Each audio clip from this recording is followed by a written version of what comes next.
no, this is what real love actually looks like. Things on TV or things that they're seeing in media, that's not actually real love, and they'll be able to distinguish between the two a lot better. Rank up at Marriage.MBA. Divorce proof your future marriage today. My favorite line from this chapter was building your happily ever hereafter. Because of the examples that we have right now, everybody wants their fairy tale happily ever after.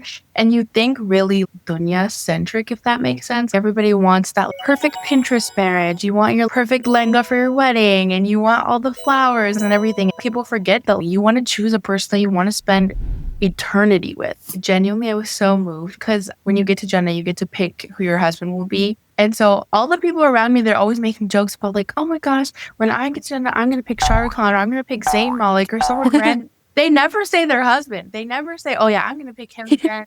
Love him so much. It's always someone random. And so I think it's so cute and beautiful to have an example of an actual lasting true love. Yeah, that's so true. But if you're not choosing your husband, then why? In the West, our favourite love stories are from TV shows or from books, and they're so unrealistic that, you know, the girl dropped her books in the corridor and then the guy helped her pick them up and then they made eye contact and 2 weeks later they're married with 5 kids. Like, it's just so unrealistic. You don't want to be one of those people that's like, no, I'm going to pick Zayn Malik.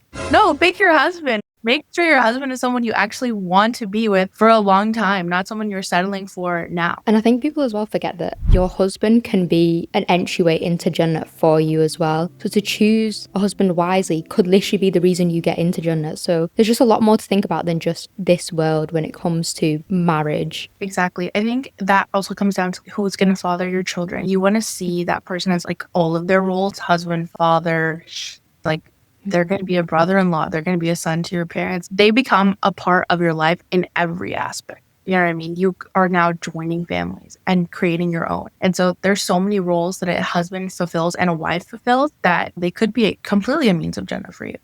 And that is a promise of Marriage.MBA, where we will help you divorce-proof at 20 and live happily ever hereafter, inshallah. So that one day, when you get married in the future, you can ask your future co-founder, your future husband, will you marry me in Jannah? You're telling us that we can only experience true love after marriage. How do you know if he's the one then?